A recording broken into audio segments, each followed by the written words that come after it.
કેમ છો બાળકો? મજામાં ને?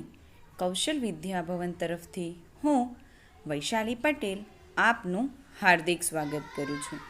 વિદ્યાર્થી મિત્રો, આજે આપણે ધોરણ 8 વિષય વિજ્ઞાન એમાં અભ્યાસ કરીશું.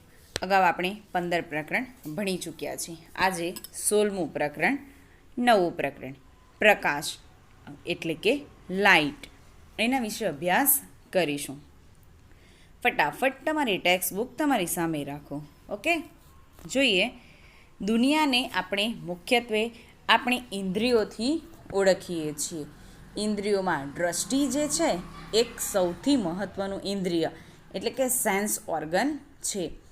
તેની મદદથી આપણે પર્વતો, નદીઓ, વૃક્ષો, છોડ, ખુરશીઓ, મનુષ્યો અને આપણી આસપાસની બીજી ઘણી બધી વસ્તુઓ જોઈ શકીએ છીએ. આપણે વાદળો, મેઘધનુષ અને આકાશમાં ઉડતા પક્ષીઓ પણ જોઈ શકીએ છીએ. રાત્રિના સમયે આપણે ચંદ્ર અને તારાઓ જોઈએ છીએ. અને તમે આ પાના પર છાપેલા શબ્દો અને વાક્યો પણ સારી રીતે જોઈ શકો છો. મુખ્યત્વે અહીંયા કોણ જવાબદાર છે? આપણી અંદર રહેલી દ્રષ્ટિ, આપણી જોવા માટેની ઇન્દ્રિય, સેન્સ ઓર્ગન. બરાબર, આગળ જોઈએ. વસ્તુઓ શાના લીધે દૃશ્યમાન છે? આપણે બધી વસ્તુઓ જે છે એને શાના કારણે જોઈ શકીએ છીએ? શું તમે ક્યારેક વિચાર્યું છે કે આપણે વિવિધ વસ્તુઓને કેવી રીતે જોઈ શકીએ છીએ? તમે કહી શકો કે આપણે વસ્તુઓને આંખોથી જોઈએ છીએ, બરાબર ને?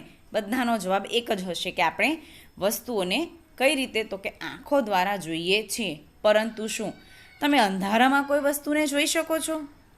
લાઇટ બંધ હોય અને તમે કઈ વસ્તુ જોવાનું કહો તો તમે જોઈ શકો છો? ના, તમે અંધારામાં કોઈ વસ્તુ જોઈ નથી શકતા. એનો અર્થ એ થાય કે માત્ર આંખો દ્વારા કોઈ વસ્તુ જોઈ શકાતી નથી. જ્યારે પદાર્થમાંથી આવતો પ્રકાશ આપણી આંખમાં પ્રવેશે ને ત્યારે જ આપણે વસ્તુઓ જોઈ શકીએ છીએ.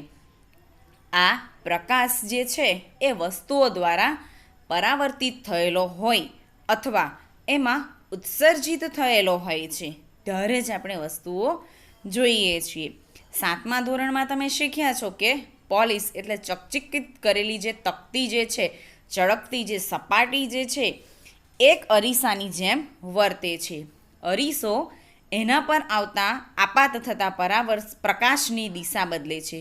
બરાબર, એક સપાટી, લીસી અને ચળકતી સપાટી જે અરીસા તરીકે વર્તે છે. અને આ જે અરીસો છે એ એક આપાત થતા પ્રકાશની દિશાને બદલે છે. તમે કહી શકો કે સપાટી પર આપાત થતો પ્રકાશ કઈ દિશામાં પરાવર્તન પામશે? ચાલો, તો આજે આપણે એના વિશે જ અભ્યાસ કરીશું.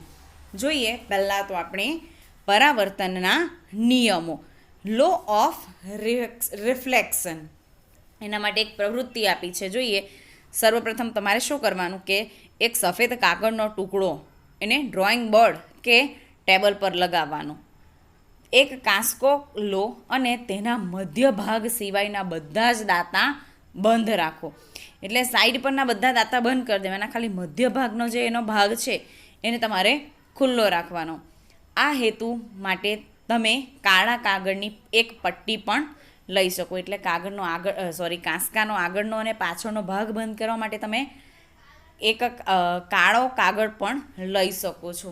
કાંસકાને કાગળ સાથે લંબ રૂપે રહે એમ પકડો. કાંસકાની એક બાજુથી દાંતામાંથી ટોર્ચ દ્વારા પ્રકાશ ફેંકો. કેવી રીતે? તો એની આકૃતિ પણ તમને અહીંયા બતાવી છે. હવે શું કરવાનું? ટોર્ચ અને કાંસકાને એવી રીતે ગોઠવો કે તેથી કાંસકાની બીજી બાજુ કાગળ પર તમે પ્રકાશનું કિરણ જોઈ શકો. હવે ટોર્ચ અને કાંસકાને સ્થિર રાખો, એકદમ સ્ટેબલ રાખો. પ્રકાશના કિરણના પથમાં એક સમતલ અરીસાની પટ્ટી મૂકો. તમે શું અવલોકન કર્યું? પરાવર્તન દર્શાવવા માટેની ગોઠવણી આ પ્રકારે થતી હોય છે. તો અરીસા પર અથડાયા એટલે કે આપાત થયા પછી પ્રકાશનું કિરણ અન્ય દિશામાં પણ પરાવર્તિત થાય છે. પ્રકાશનું જે કિરણ કોઈ પણ સપાટી પર અથડાય છે ને એને આપણે આપાત કિરણ, કયું? ઇન્સિડન્ટ રે, એટલે કે આપાત કિરણ કહે છે. જે કિરણ સપાટી પરથી પરાવર્તન પામીને પાછું આવે છે એને પરાવર્તિત કિરણ એટલે કે રિફ્લેક્ટેડ કિરણ કહેવામાં આવે છે. અહીંયા આપણે બે કિરણો, એક આપાત કિરણ અને બીજું જે છે એ પરાવર્તિત કિરણ, આ બે વ્યાખ્યા અહીંયા તમારી આવશે. આગળ જોઈએ તો પ્રકાશનું કિરણ એ એક આદર્શ રૂપ છે. વાસ્તવમાં આપણી પાસે પ્રકાશનો સાંકડો કિરણપુંજ એટલે કે બિંબ હોય છે, જે કેટલાક અલગ અલગ કિરણોનો બનેલો હોય છે. સરળતા ખાતર આપણે પ્રકાશના સાંકડા કિરણપુંજ માટે કિરણ શબ્દનો ઉપયોગ લઈએ છીએ. બરાબર, આ તમારી જાણકારી માટે આપવામાં આવ્યું છે. આગળ જોઈએ તો તમારા મિત્રની મદદથી કાગળ પર સમતલ અરીસાનું સ્થાન, આપાત કિરણ અને પરાવર્તિત કિરણ દર્શાવતી રેખાઓ દોરો. અહીંયા તમને એ રેખા બાજુમાં આપી પણ છે. હવે શું કરવાનું? રેખા દોર્યા પછી અરીસો અને કાંસકો દૂર કરો. જે બિંદુએ આપાત કિરણ અરીસાને અથડાય છે ત્યાં અરીસો દર્શાવતી રેખા સાથે 90 અંશનો ખૂણો અથવા તો 90 અંશનો કોણ બનાવતી રેખા દોરો. આ રેખા એ પરાવર્તક સપાટીને તે બિંદુ પાસે દોરેલો લંબ કહેવામાં આવે છે, નોર્મલ. બરાબર, એની આકૃતિ પણ તમને અહીંયા દર્શાવવામાં આવી છે. આગળ આપાત કિરણ વચ્ચેના કોણને આપાત કોણ, એંગલ ઓફ ઇન્સિડન્ટ રે, ખૂણો આઈ તથા લંબ અને પરાવર્તિત કિરણ વચ્ચેના કોણને પરાવર્તન કોણ, એંગલ ઓફ રિફ્લેક્શન, એને ખૂણો આર કહે છે. એની આકૃતિ તમને અહીંયા આકૃતિમાં આપી છે કે કયો ખૂણો આર. જો આપાત કિરણ અને આપાત કોણ, આપાત લંબ રૂપે જે દોરેલો છે એના વચ્ચે કયો? પરાવર્તન કોણ. એટલે તમે એ આકૃતિમાં પણ સ્પષ્ટ રીતે જોઈ શકો છો. આપાત કોણ અને પરાવર્તન કોણ માપો. આપાત કોણ બદલીને અનેક વખત આ પ્રવૃત્તિનું પુનરાવર્તન કરો અને કોષ્ટક અહીંયા તમને બાજુમાં આપેલું છે એ કોષ્ટક પૂર્ણ કરો. તો આપાત કોણ અને પરાવર્તન કોણ દરેક સમયે બંનેના માપ એક સરખા તમને જોવા મળશે. શું તમે આપાત કોણ અને પરાવર્તન કોણ વચ્ચે કોઈ સંબંધ જુઓ છો? શું તેઓ લગભગ સમાન છે? જો પ્રયોગ ચોકસાઈપૂર્વક કરવામાં આવે ને તો આપાત કોણ અને પરાવર્તન કોણ હંમેશા સમાન જ જોવા મળે છે. મેં તમને ઓલરેડી કહી દીધું છે. આને આપણે પરાવર્તનનો નિયમ કહેવાય છે. ચાલો આપણે પરાવર્તન પર અન્ય પ્રવૃત્તિ કરીએ. એટલે એક નિયમ તમે અત્યારે યાદ રાખો કે આપાત કોણ અને પરાવર્તન કોણ હંમેશા સમાન જોવા મળે છે. એટલે કે એકનું માપ જો 60 કે 50 અંશ હોય તો બીજાનું પણ 60-50 અંશ જ હોય છે. જો હું અરીસા પર લંબ રૂપે પ્રકાશ ફેંકું તો શું થશે? બુજોને એક પ્રશ્ન થાય છે કે અરીસા ઉપર હું લંબ રૂપે પ્રકાશ ખેંચું તો એના માટે પણ એક પ્રવૃત્તિ જોઈએ. પ્રવૃત્તિ 16.2. આપણે અગાઉ 16.1 પ્રવૃત્તિ ફરીથી કરવાની છે. આ વખતે તમારે શું કરવાનું છે? સખત કડક કાગળ કે ચાર્ટ પેપરનો ઉપયોગ કરવાનો છે. કાગળના ટુકડાને ટેબલની ધારથી થોડો બહાર આવે ને એ રીતે મૂકવાનો છે. સીટના બહાર નીકળેલા ભાગને વચ્ચેથી કાપી નાખવાનો. પરાવર્તિત કિરણને જુઓ. ધ્યાન રાખો કે પરાવર્તિત કિરણ કાગળના બહાર નીકળેલા ભાગ પર દેખાય. કાગળના બહાર નીકળેલા ભાગને વાળો કે જેના પર પરાવર્તિત કિરણ દેખાય છે. શું હજુ પણ તમે પરાવર્તિત કિરણ જોઈ શકો છો? કાગળને ફરીથી મૂળ સ્થિતિમાં લાવો, પાછો લાવો.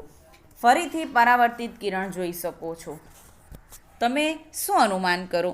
અહીંયા આપણે આપાત કિરણ, પરાવર્તિત કિરણ અને આપાત બિંદુએ લંબ એક જ સમતલમાં હોય છે એવું સાબિત કરી શકીએ.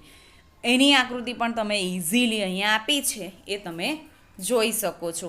બરાબર, આગળ જોઈએ તો જ્યારે સમગ્ર કાગળ એક જ ટેબલ પર ફેલાય છે ને ત્યારે એ એક જ સમતલને રજૂ કરે છે. આપાત કિરણ, આપાત બિંદુએ દોરેલો લંબ અને પરાવર્તિત કિરણ આ બધા એક જ સમતલમાં હોય છે. જ્યારે તમે કાગળને વાળો છો ત્યારે તમે આપાત કિરણ અને લંબ જેમાં રહેલા છે ને એ સમતલ કરતાં અલગ સમતલ બનાવો છો. પછી તમને પરાવર્તિત કિરણ દેખાતું નથી. એ શું સૂચવે છે? એ સૂચવે છે કે આપાત કિરણ આપાત બિંદુએ સપાટીને દોરેલો લંબ અને પરાવર્તિત કિરણ એ ત્રણેય જે છે એ એક જ સમતલમાં હોય છે. ફરીથી કહું છું, આપાત કિરણ આપાત બિંદુએ સપાટીને દોરેલો લંબ અને પરાવર્તિત કિરણ એક જ સમતલમાં એટલે એક જ બ્લોકમાં હોય છે.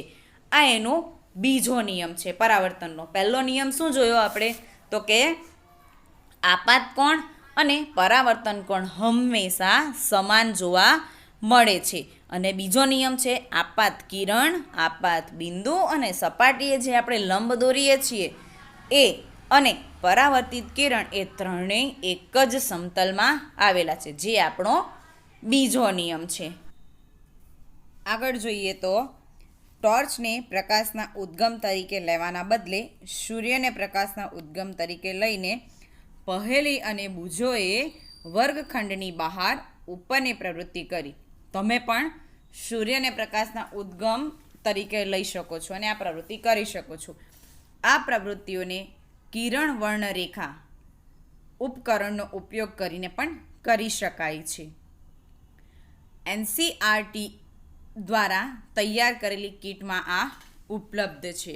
આગળ જોઈએ તો બુજોએ યાદ કર્યું કે 7મા ધોરણ માટે સમતલ અરીસા વડે રચાતા પ્રતિબિંબ વસ્તુના પ્રતિબિંબ વિશે થોડા ગુણધર્મો એટલે કે એના લક્ષણો ભણ્યા હતા. તમે પણ ભણ્યા છો ને? યાદ છે તમને?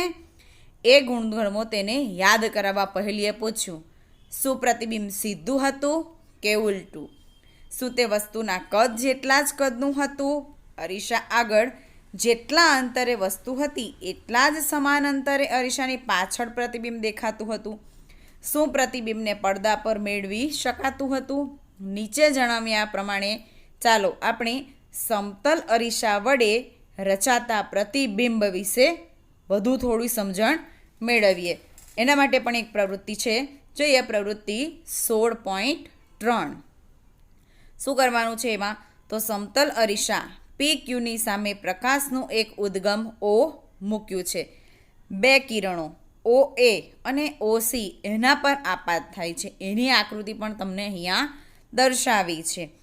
શું તમે પરાવર્તિત કિરણોની દિશા શોધી શકો છો? સમતલ અરીસા PQની સપાટી પર બિંદુ A અને C પાસે લંબ દોરો. પછી બિંદુઓ A અને C પાસે પરાવર્તિત કિરણો દોરો. આ કિરણો તમે કેવી રીતે દોરશો? તો AB અને CD ને અનુક્રમે પરાવર્તિત કિરણો કહો. એની આગળની દિશામાં એને લંબાવો. શું તેઓ એકબીજાને મળે છે? હવે એને પાછળની દિશામાં લંબાવો. હવે તેઓ એકબીજાને મળે છે? જો હા, તો તે બિંદુ પર I અંકિત કરો એટલે કે I નામ આપો. શું પરાવર્તિત કિરણો E પર રહેલા આકૃતિ તમે જોઈ શકો છો. કોઈ અવલોકન કરતાની આંખોને બિંદુ I માંથી આવતા હોવાનો ભાસ થશે. કેમ? કારણ કે પરાવર્તિત કિરણો વાસ્તવમાં I પર મળતા નથી, પરંતુ મળતા હોવાનો આભાસ આપણને થાય છે. એટલે આપણે કહીએ છીએ કે વસ્તુઓનું આભાસી પ્રતિબિંબ I ઉપર રચાય છે, જે આપણે ઓલરેડી 7મા ધોરણમાં શીખી ગયા છે. આ પ્રકારના પ્રતિબિંબોને પડદા પર મેળવી શકાતું નથી. બરાબર? તમે યાદ કરી શકો છો કે અરીસા દ્વારા રચાતા પ્રતિબિંબમાં વસ્તુનો ડાબો ભાગ જમણી બાજુએ અને જમણો ભાગ ડાબી બાજુએ દેખાય છે. આ ઘટનાને પાર્શ્વ વ્યુત્ક્રમ કહે છે. તમે અરીસાની સામે એક બાળક ઊભું હોય તો એ પ્રવૃત્તિ તમે કરી છે. યાદ છે? યાદ આવ્યું? હા. ચાલો હવે આગળ જોઈએ નિયમિત અને અનિયમિત પરાવર્તન. એના માટે પણ એક પ્રવૃત્તિ આપી છે તમને.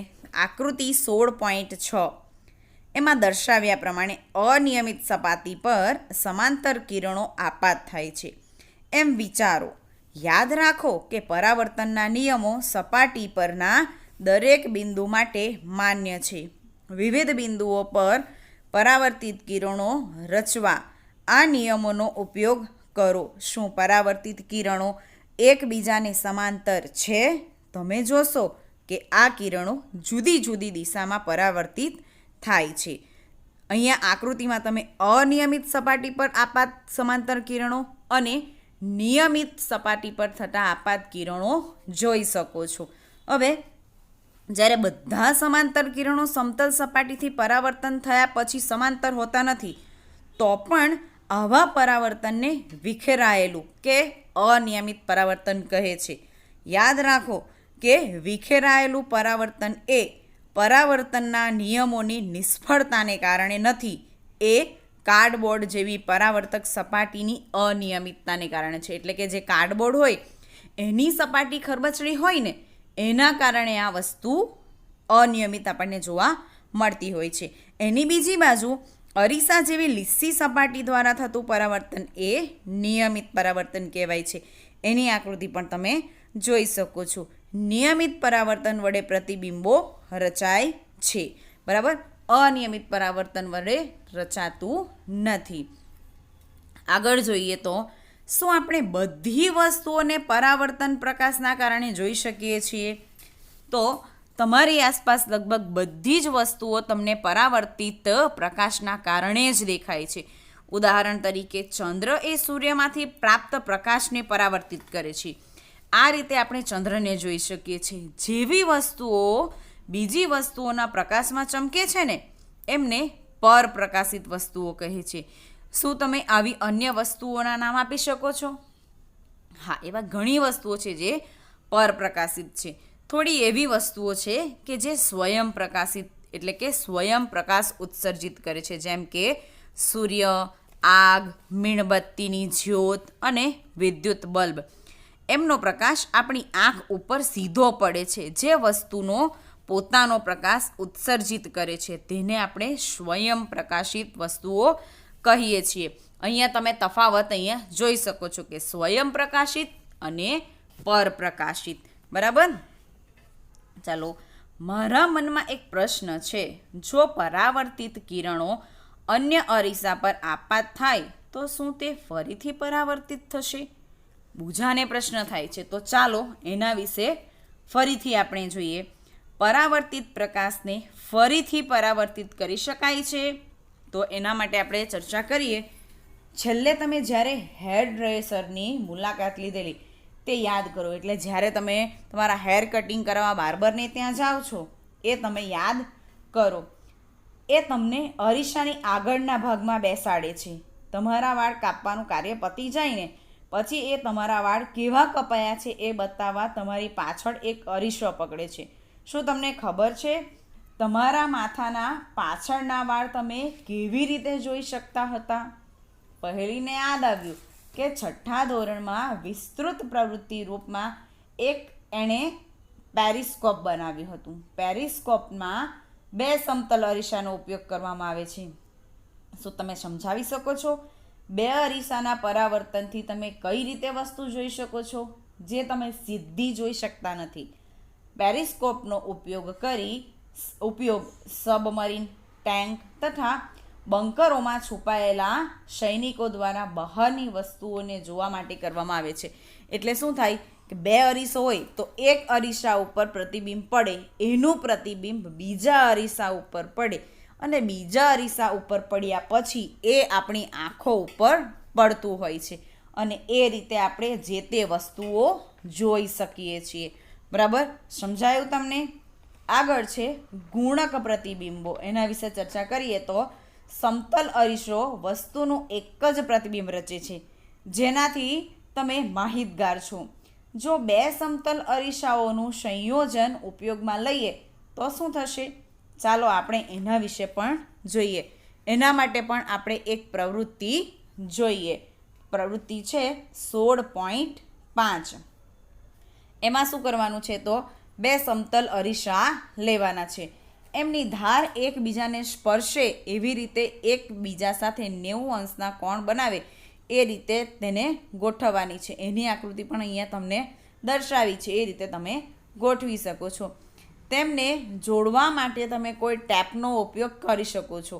અરીસાની વચ્ચે એક સિક્કો મૂકો. સિક્કાના કેટલાક પ્રતિબિંબો તમને જોવા મળશે. સામાન્ય રીતે તમને સિક્કાના 3 જેટલા પ્રતિબિંબો જોવા મળશે. હવે તમારે શું કરવાનું કે ટેપનો ઉપયોગ કરીને અરીસાઓને જુદા જુદા કોણ જેમ કે 45°નો, 60°, 120, 180 વગેરે પર જોડો. અરીસાઓની વચ્ચે કોઈક ને કોઈક વસ્તુ મૂકો, જેમ કે મીણબત્તી છે કે બીજી કોઈ અન્ય વસ્તુઓ. દરેક કિસ્સામાં મીણબત્તીના પ્રતિબિંબોની સંખ્યા નોંધો. જ્યારે એકબીજાને સમાંતર રાખેલા સમતલ અરીસાઓમાં પ્રતિબિંબ કઈ રીતે મળે એ આ પ્રવૃત્તિ છે.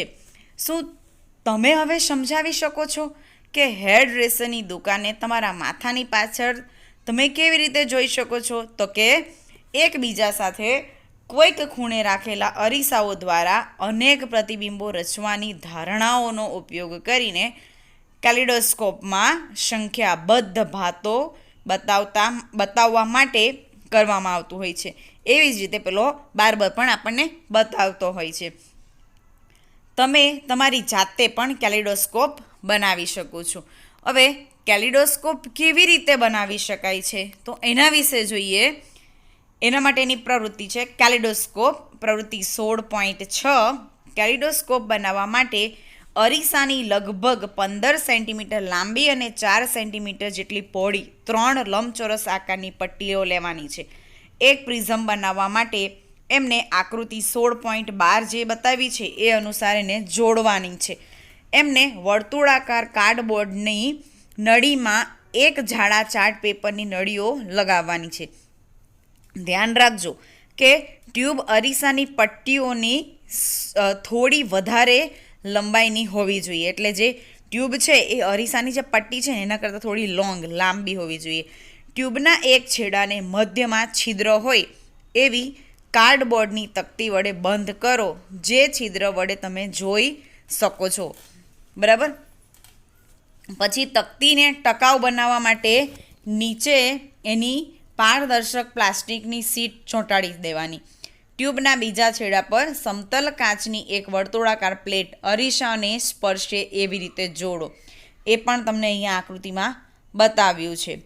કાચની એક વર્તુળાકાર પ્લેટ અરીસાને સ્પર્શે નહીં એ રીતે જોડ્યા પછી આ પ્લેટ પર નાના નાના રંગીન કાચના થોડા ટુકડા, તમે કલરફુલ બંગડીઓ પણ લઈ શકો છો.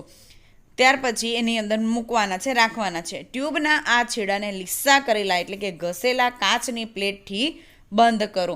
રંગીન ટુકડાઓની હલનચલન માટે તમારે પૂરતી જગ્યા રવા દેવાની છે. અને આ રીતે તમારું કેલિડોસ્કોપ એકદમ તૈયાર થઈ જાય છે. જ્યારે તમે છિદ્રમાંથી જુઓ છો ને ત્યારે તમને ટ્યુબમાં વિવિધ તરાહ દેખાય છે, એટલે કે પેટર્ન, અલગ અલગ પ્રકારના આકારો, ચિત્રો તમને દેખાય છે. કેલિડોસ્કોપનું એક રસપ્રદ લક્ષણ એ છે કે તમે ક્યારેય તેની તરાહ બીજી વાર નહીં જોઈ શકો. એની અંદર જે ડિઝાઇન, જે ચિત્રો જોવા મળે ને એ રિપીટ જોવા મળશે નહીં. અને વસ્ત્રોની ડિઝાઇન બનાવવાવાળા તથા કલાકારો કેલિડોસ્કોપનો ઉપયોગ નવી નવી તરાહ એટલે અલગ અલગ પ્રકારની ભાત જે કલ્પના કરવા માટે એનો ઉપયોગ કરતા હોય છે. પોતાના રમકડાને આકર્ષક બનાવવા માટે તમે એના પર રંગીન કાગળ પણ વીંટાળી શકો છો. બરાબર. આ રીતે તમારું સરસ મજાનું કેલિડોસ્કોપ તૈયાર થઈ જાય છે. આગળ જોઈએ તો સૂર્યપ્રકાશ શ્વેત કે રંગીન. ધોરણ 7માં તમે શીખ્યા છો કે સૂર્યના પ્રકાશને શ્વેત પ્રકાશના રૂપમાં ઓળખવામાં આવે છે. તમે એ પણ શીખ્યા છો કે એમાં 7 રંગો હોય છે. એવું દર્શાવવા કે સૂર્યપ્રકાશમાં 7 રંગો હોય એવી બીજી પ્રવૃત્તિ છે. આપણે જોઈએ પ્રવૃત્તિ 16.7. એમાં શું કરવાનું છે તમારે? તો યોગ્ય સાઇઝનો એક સમતલ અરીસો લેવાનો છે. એને આકૃતિમાં દર્શાવ્યા પ્રમાણે એક વાડકાની અંદર મૂકવાનો. વાડકાને પાણીથી ભરી દેવાનો. આ ગોઠવણીને બારી નજીક મૂકવાની, તેથી સીધો સૂર્યપ્રકાશ અરીસા પર પડે. વાડકાનું સ્થાન એવી રીતે ગોઠવો કે જેથી અરીસામાંથી જે પરાવર્તિત કિરણ દિવાલ ઉપર પડતું હોય. જો દિવાલ સફેદ ન હોય તો સફેદ કાગળ દિવાલ પર લગાવો. પરાવર્તિત પ્રકાશમાં તમને ઘણા રંગો દેખાશે. આ તમે કેવી રીતે સમજાવી શકો? તો કે અરીસો અને પાણી સંયુક્ત રીતે એક પ્રિઝમ જેવું રચના કરશે અને આ પ્રકાશને તેના રંગોમાં વિભાજન કરશે. એટલે પ્રિઝમ કેમ બધા 7 રંગો, સફેદ પ્રકાશને 7 રંગોમાં વિભાજન કરે, એવી જ રીતે આ સૂર્યપ્રકાશને એ પ્રિઝમ જેવું વર્તન કરીને 7 રંગોમાં વિભાજન કરશે. તમે ધોરણ 7માં શીખ્યા છો કે પ્રકાશનું પોતાના રંગોમાં વિભાજન થવાની ઘટનાને આપણે પ્રકાશનું વિભાજન કહે છે. મેઘધનુષ પ્રકાશનું વિભાજન દર્શાવતી જ એક કુદરતી ઘટના છે. બરાબર.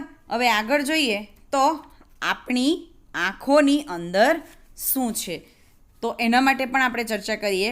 આપણે વસ્તુઓને ત્યારે જ જોઈ શકીએ છીએ જ્યારે તેનામાંથી આવતો પ્રકાશ આપણી આંખમાં પ્રવેશે. આંખ આપણની સૌથી મહત્ત્વની ઇન્દ્રિયોમાંની એક છે.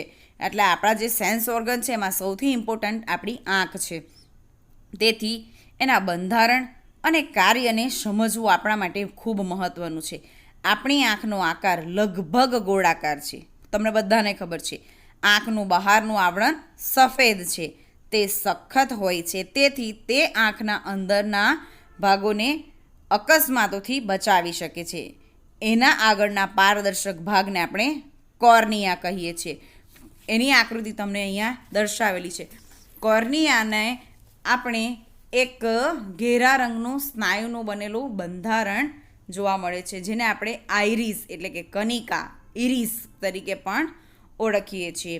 આઇરિસમાં એક નાનું કાણું હોય છે જેને આપણે કીકી કહીએ છીએ. કીકીના કદને નિયંત્રણમાં રાખવાનું કામ આઇરિસ દ્વારા થાય છે. આઇરિસ આંખોનો એક ભાગ છે જે તેને તેનો વિશિષ્ટ રંગ પ્રદાન કરે છે. જ્યારે આપણે કહીએ છીએ કે કોઈ વ્યક્તિની આંખો લીલી છે ત્યારે ખરેખર આપણે એની આઇરિસના રંગનો જ ઉલ્લેખ કરીએ છીએ. એટલે આઇરિસ જે છે એ આંખોમાં પ્રવેશતા પ્રકાશનું પ્રમાણનું નિયંત્રણ કરે છે. કેવી રીતે નિયંત્રણ કરે એના વિશે આપણે નવા વિડીયોમાં ચર્ચા કરીશું. એ પહેલાં તમે અહીંયા આકૃતિ આંખની જોઈ શકો છો. એના ભાગો તો કે દ્રષ્ટિ, ચેતા, રેટિના, કોર્નિયા, લેન્સ, આઇરિસ, સિલેરિયા સ્નાયુ. બરાબર, એ પણ તમે અહીંયા આકૃતિમાં જોઈ શકો છો. ચાલો, આ વિડીયો તમારે 2-3 વાર જોવાના રહેશે. નવા વિડીયોમાં આપણે આપણી આંખની અંદર પ્રકાશનું નિયંત્રણ કેવી રીતે થાય છે એના વિશેની પ્રવૃત્તિ આપણે જોઈશું. બરાબર, ત્યાં સુધી ઘરે રહો, સુરક્ષિત રહો. Have a wonderful day. Bye મિત્રો.